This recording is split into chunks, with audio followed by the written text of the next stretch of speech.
Welcome, Mr. Padilla, Andrew Padilla, to Miami-Dade, writing for. Thank you so much for having me here. It's a pleasure to be here. Okay, and please understand that I'm here as also as a mentor. Anything that you guys would need help, please understand that I'm here also, to help you as much as I can. Okay, with a little bit of knowledge that I have. Okay, but I'm here to just be part of this. Okay, thank you so much for having me.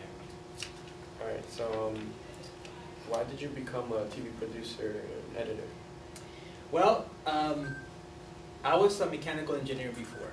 I grew up in Chicago, okay, and I used to design in a 3D space. And so I was very good at doing 3D design, and I used to work for General Motors, and we used to do locomotives and a whole bunch of stuff, really cool stuff.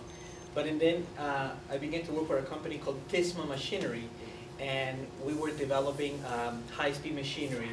And so my CAD drawings were very nice, okay, and I began to do exploder assemblies. And exploder assemblies where you take a device and you just, basically kind of like you put a bomb in it, and you just explode it into different pieces. So the clients get to see what bolts, nuts, and everything that the device has. So my drawings were very good, and they were very good for sales. And so I began to explore what was 3D animation.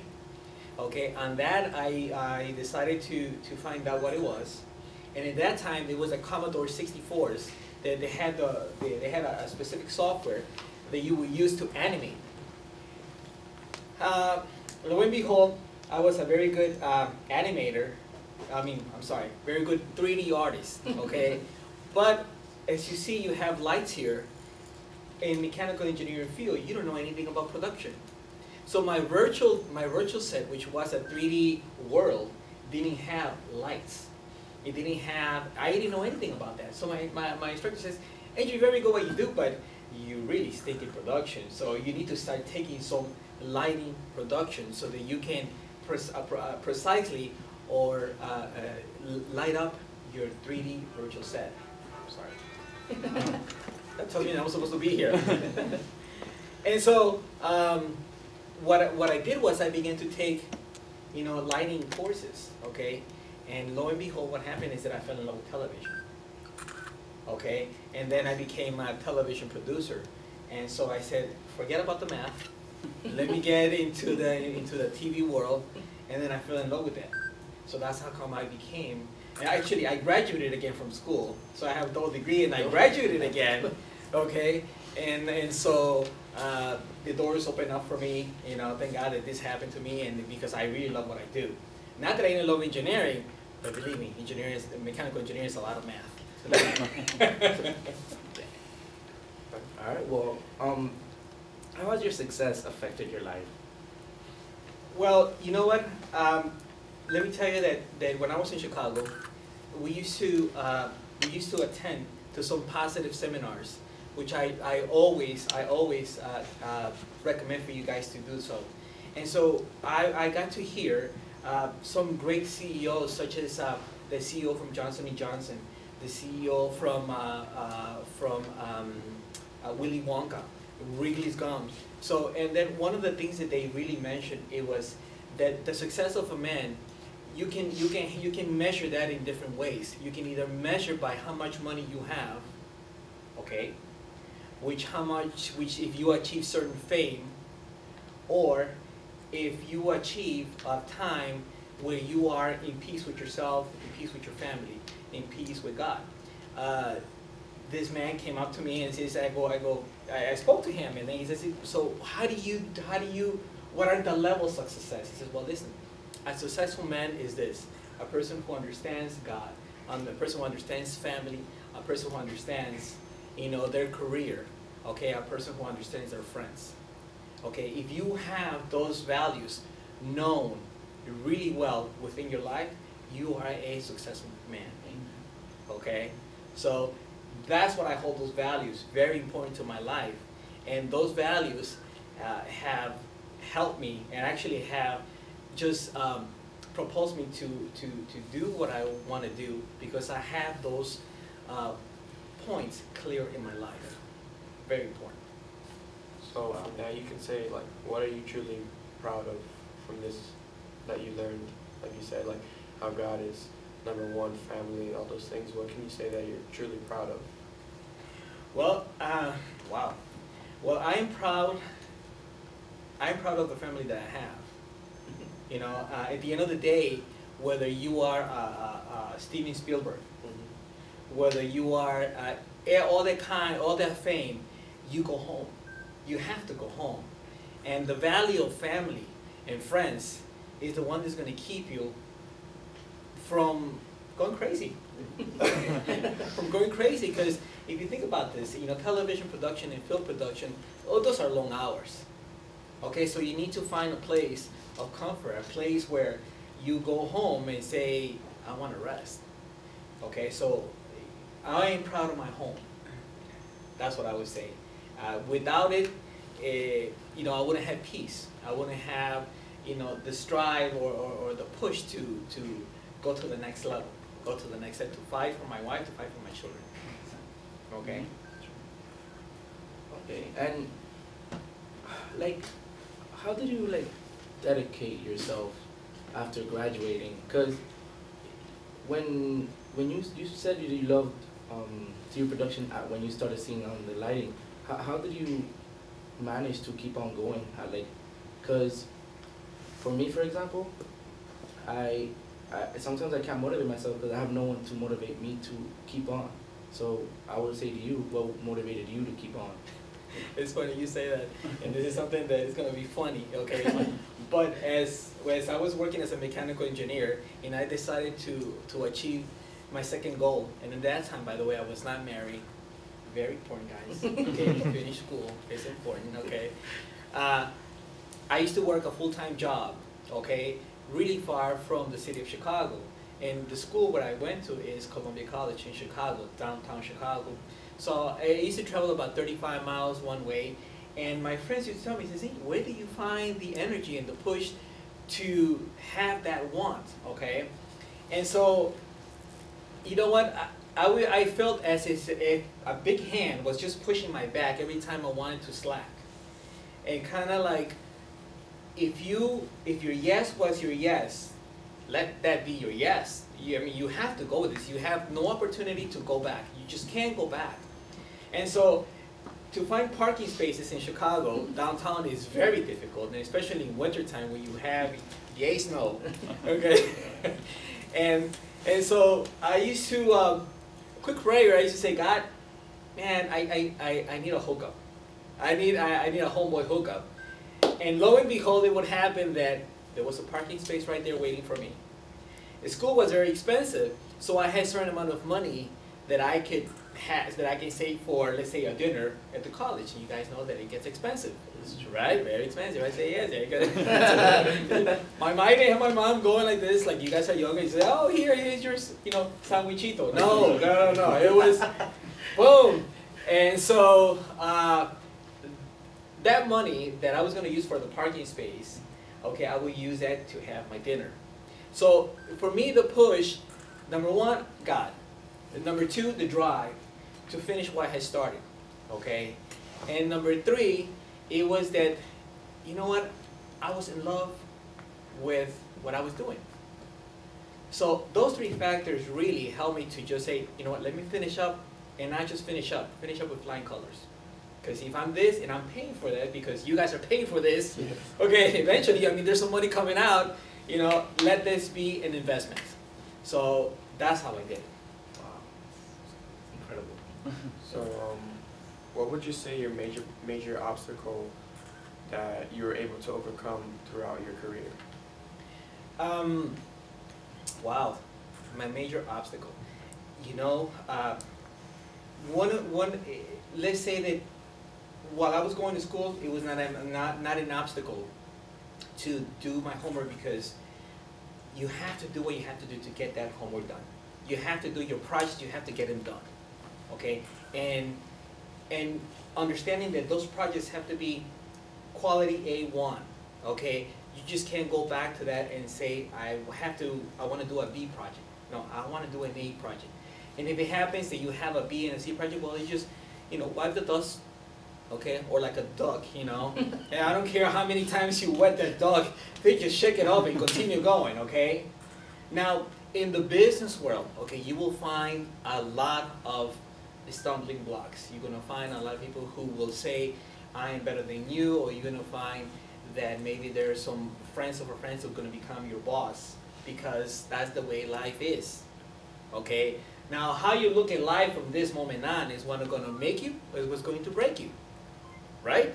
So, you know what, you have to have a clear mind that you as an individual have to grow no matter what, okay? Whether it's in the company that you guys are in, or whether it's in a specific project that you guys are developing, or perhaps a business, okay? Some of you guys may have an entrepreneurial mind and say, well, I can work in this, but yet I want to develop this project because I want to grow in this area, okay? Okay. And how did you feel after your first job, like In production? in production? Well, I started working for Sábado Gigante as an intern. Internships are very key, okay? I was picked from Chicago to Miami out of 350 applicants, okay? No one knew me here in Miami, okay? And so the doors were open for me, and like I said, I truly am a believer in God, because you just went open. I just say, listen, God, I have this. It's letting your will be done, and then he's okay, fine. All the doors started opening for me, and then from Chicago to here, no one knew me, and just by a mere curriculum or a resume and a presentation letter, okay, the doors were just open up to me like incredibly. Okay, so from Chicago to here, I was put on top of 350 applicants, okay, right on top, and I was selected to be out of 2 interns. I was one of the 2 interns that was elected to come to here to work. From then on, I stayed here. Okay. And throughout that internship in Univision, what challenges did you face? For me, there were no challenges, man. It was all just happiness. well, actually, yes. The challenge of staying there, of getting a job. You know, it's like, oh man, I hope I get that job. You know, so I'm sorry. Let me just turn this off. Yes, that was the only challenge, if you will. While I was there, as you can see, I smiled a lot. The doctor didn't even have to spank me before, when I was being born. I would just say, relax, I'm smiling, okay? So, having a good posture in the things that you do is very important. Because, let's say, if your boss tells you to do something and you nag about it, you still have to do it. You still have to do it. So, do it well, and I believe that also, with the help of God, just go ahead and help me to just attain a position in Univision. And like, this is kind of like a side question, like, but what do you believe in? Like, what's your belief? Like, Catholic, Christian, or? Oh wow, that's a big question. Well, you know what? Ever since I was a kid, I always believed there was a God, okay, and we all believe in a higher power. Whether people believe that there's not a God, or maybe that there's something which is much more beyond that. Okay, I do believe that there is a God. Okay, the God of the Bible. I do have him as my Lord and Savior, as Jesus Christ, Lord and Savior. And the reason is because when I was a mechanical engineer, mechanical engineers, we tend to believe in math. We tend to believe a lot in fast calculations and exact to the point. Even though I have 2 machines in the Atlantic Ocean collecting corals right now, I failed to do that. But through this, yes, you know what? After having an incredible experience with God, I believe that there is a God, and because of who He is I am who I am right now, just because He is, and I can't deny my family and my friends and all that. It's just a great impact in my life, so I just can't deny that. Yeah. All right, going back to your career. So I'm sorry for messing with your emotions, but No, it's quite right. It's quite right. And actually, by the way, you say that if I was a Christian or Catholic, I am a. So as you're an editor, what software do you prefer using and why? I know you use Avid, Final Cut Pro and Premiere from those three? Okay. Which one? Very good question. Adobe Premiere is very good software because you can work with After Effects and the whole family of the CS family, which is very good because you can talk to one another. You can, without having to export, you're right there, and it's a very good, great tool. However, Final Cut Pro, I don't know what happened to them. You know, with the version X. Yeah. Okay, so it became a glorified iMovie. Mhm. Okay, and for that reason, most professionals decided not to have it anymore. Right now, we're working on Avid, and I've been as an Avid editor for the last 4 years, and I also know Final Cut Pro and Premiere. But what Avid is a very robust product, and right now we can have all these users. If this room was filled, look at the same media, and not having a problem with it. Everyone can look at it, make their own notes, okay, do whatever they want with the media, because you know media cannot be destroyed, and then not have a problem. The problem with Final Cut Pro, it was having those issues. And not only that, but when they went to version 10, they really messed up the entire market. But Avid said, we're here, here's Johnny. Okay, and what would you say is your favorite thing to do in your pastime, like out of work, I guess? Well, you know what? My favorite thing to do is actually I'm involved in the community. I like doing community work. I really enjoy that, and I have my 2 daughters and my wife. They get involved with me doing some community work, outside, and that's what we do. Yeah. So, like, what would you say you do at your spare time? Well, okay, if you're talking about really spare time, like watching The Walking Dead, while I'm in bed, okay. Like I said, in my spare time, there's a lot of family time. And friend time and community work. That's our focus. Is your family like really big, if you can say, like in Miami, or you have your family spread out through like the U.S. or in other countries? Yes, I have family in Chicago still. My wife's family is here in Miami, and I have family in Guatemala. I'm from Guatemala City, originally from Guatemala, raised in Chicago. Okay, when I was 2 years old, that's when we moved to Chicago, but we still have a vast family of Guatemalans in Guatemala. Okay, and if you don't mind me asking, like, how have you changed, like, since when you were working in the engineering to TV production? Like, were you more serious back then and now you're a little more, I guess, outgoing, or? Well, let me tell you that before I used to wear a short sleeve shirt with a tie, glasses with tape on it, and a pencil for that. Now I look really cool, right? but no, before, like I said, I always been a fun person to be around because I'm always making people laugh and stuff. I think I'm a clown or something like that. But the thing is that television for me is more artistic than being involved with something so mathematical, so precise. So yes, you have to be precise in television production in some aspects, but you're not. I mean, you can shape a culture, but you're not launching a rocket, if you will. In engineering, you're very precise, you know. So there's more freedom for you to express yourself, you know, artistically, you know, in media. So you're more relaxed. Oh, At least. So if I'm not mistaken, you've been working at Univision since '99, right? Yes.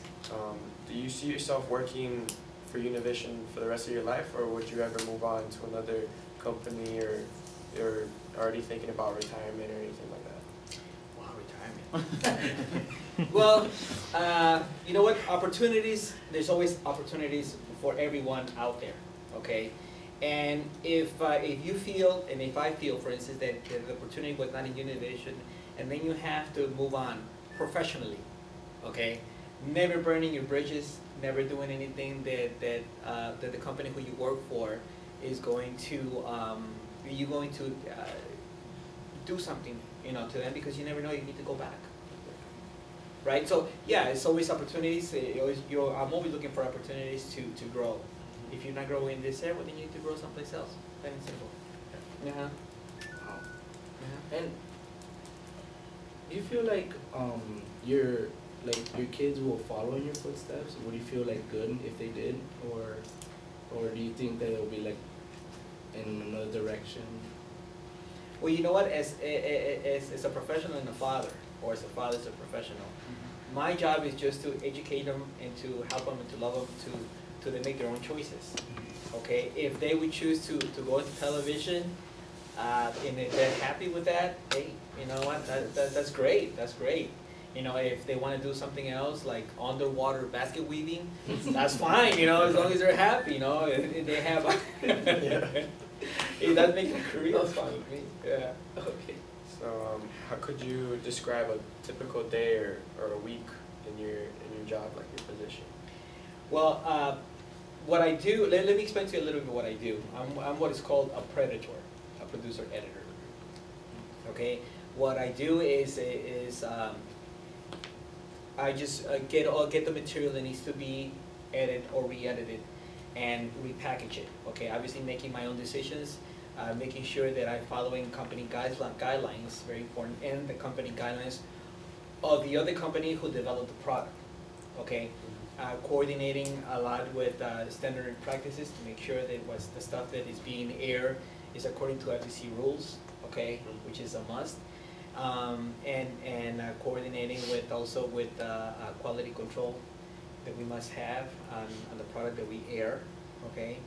And so there are days where we have slow days, which is fun days, okay? But there are days that really we have to make sure that everything is on the money, that we're rushing because maybe you have last minute news, if we are doing news, that things that need to be edited, need to be produced, need to be packaged to immediately put on air.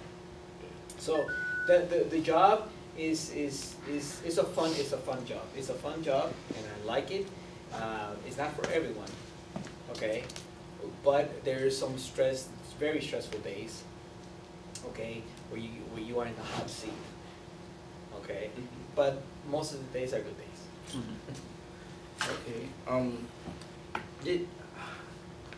Did your parents accept that what you wanted in your career, like did your parents accept that changing from engineering to television production? So that's a good question for you guys. Yeah, and for me too. You know, my father was not crazy about me going into television, okay, and for different reasons. But I think that the parents, what they need to do is that the more they push their kids not to do something, the more the kids want to do that. So I think that it's in the best interest of the parents just to help out their children and kind of guide them and always be there, just in case they fall. You know, just go ahead and pick them up. You know, and just support them. As long as they're in school, they gotta be doing something right. Right? That's good. And what can you say is like the #1 responsibility as a producer and editor? Well, the air. Air is important. Like I said before, before we began, air is important because we have a responsibility to the media. There are people who do not have an understanding of what the media entails and the power of the media. Okay, so our responsibility to make quality programming and not trashy programming is what's going to help our society to become a better place to live. Okay, because we do shape and form, you know, societies. Think about it. Okay, I just don't want to see The Walking Dead zombies, but think about it. We do it. It's a great tool. It's a great tool, and there's power in this tool because it's a communications tool. Most people do not like to read books nowadays. They rather watch. So think about it, guys. You know, you guys have a great tool in your hands. Use it wisely. Big responsibility.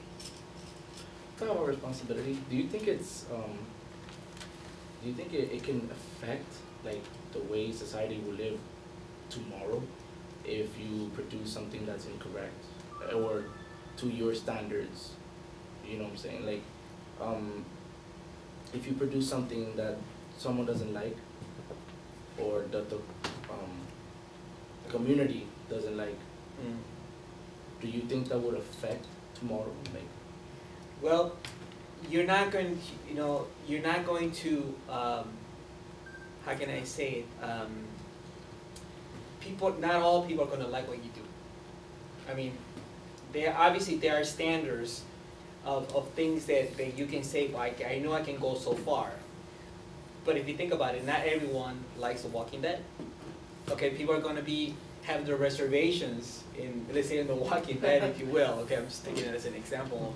Or maybe a certain news that air, certain people are not going to like it. Okay, but let's say that the majority of people may have a different response. Okay, but I think that we all have a measure of morality in our lives that where we can decide whether something is wrong, whether something is right.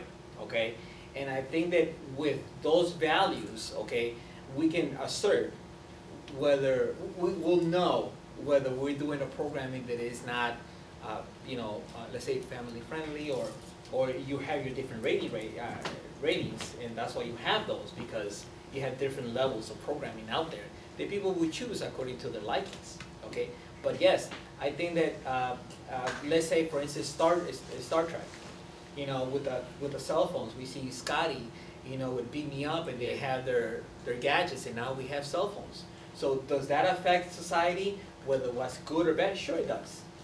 The longevity of that, or how long it's going to take, well, that will be determined on technology too. Okay, but yeah, and that's what when I was telling you guys, the sense of the responsibility that you must think about this. Okay, because if you want to reach out, let's say you want to have a show, you say, well, I want to reach out to thousands. Well, you need to begin to think about your demographics. Okay, who are you reaching this to? Who's going to be your sponsorships? Who, let's say, perhaps Colgate is going to be involved in this, or maybe Colgate says, no, we don't touch that. So therefore, you need to find another sponsor. Things to think about. Every time you create something. Right. And how would you describe your work style in museum? Like, how would you describe like the way you approach your job? It's I don't quite understand your question. Like as a producer and editor, like, do you see yourself as a hardworking type of person, or like how would you describe your works? Okay, well, I'm always there on time. I'm always there on time. Okay, and do I go beyond the call? You have to ask my boss. But I think that I've been working there almost 12 years, and I think that will show, that I believe that Univision does like what I do, and they see that I go beyond the call, okay, of what I do, and that will show, who you are as a person. okay, and if you can change something in like from now to then, what would you change? Like, wow, that's a good question. like where would I be now as far as the career wise? Yes. Okay. In the time that I've been working for Univision, I've seen that I would have chose to become in the side of sales and marketing. Sales and marketing, or perhaps a business, television business. And why? Because I mean, I like the art part, the creative part, but I also enjoy the business side of television, because there's a lot more besides a camera, okay, or video that presents, because there's so much more in the back to learn. How do you tackle, your ratings? How do you tackle your shares? How do you tackle vendors? How do you get all those, promotions? It's so much more behind the business side of television that I wish I would get involved in. I mean, I'm saying that I don't like what I do, but I just like that part too as well. So I would have changed that. I would have been on that side. So, what advice would you give us as students here in Miami-Dade for this field that not just your field that we pursue in, but just the TV production field? Like, what would you have to tell us? What advice? Okay, what I would say is that as with all careers, there's competition everywhere, okay? There's competition everywhere. You need to do is continue and finish what you set your mind to do, okay? And this nation where we live is a great nation that gives you ample opportunities, okay, to be able to have, in other words, plan B and plan C. Don't get stuck just with one career, okay? Just have your mind open to continue to develop your studies in different areas. So you have plan A, plan B, and plan C, okay? There's opportunities for entrepreneurship, okay? If you continue your schools, be a professional, develop entrepreneurship, study something else, okay? That's a fallback, okay? Because let's say we are, even though that I'm a professional, I'm employed by Univision. I'm employed by Univision, okay? And so I can be employed with some other outfits, okay? But I'm still an employee, okay? Professional employee. Continue to develop other areas of interest in your life, okay? Just don't say, okay, I'm done with this and I'm done. No, no. Just continue. Just, okay, I'm gonna do something else. Finish this. Just don't go, okay, I'm gonna do this. No. Finish this, finish this, finish this, finish. Complete. So you have completions. Completions in your life is great when you complete something, a project. So you make those long projects, completed projects, other areas of interest that you may have. Bisa, the only question I would ask of you right now is, if you were to go back and instead of going to engineering, would you choose TV production and that's it, or would you have? Well, I'm entrepreneur. By Okay. heart, I'm entrepreneur. I do own a business. I do own a business. I really enjoy entrepreneurship. I really do. Especially this country gives us such a great opportunities. But I believe that education is so important. It's so important that we need to get focused back in education and stick with it, okay? Would I be in television? Yeah, I love television. Do I enjoy what I do? Yes, I love entrepreneurship. Why not? Of course. Okay? Okay, well, Alright, I believe we are done with our questions. I really hope you enjoyed your time. Thank you for coming on and being a part of this with us. I hope to see you once again. Yeah. Yes, definitely. What I have is, what I wanted to have, by the way, is I wanted to have a second guest with us. Okay. Unfortunately, he's in New York, and he couldn't come. Okay, so I'm trying to get the president of Univision to come. So I'm trying. So he's a really how can I say it? I'm really proud to work under his command. You know, he's really pro education, and he's a great leader in the company.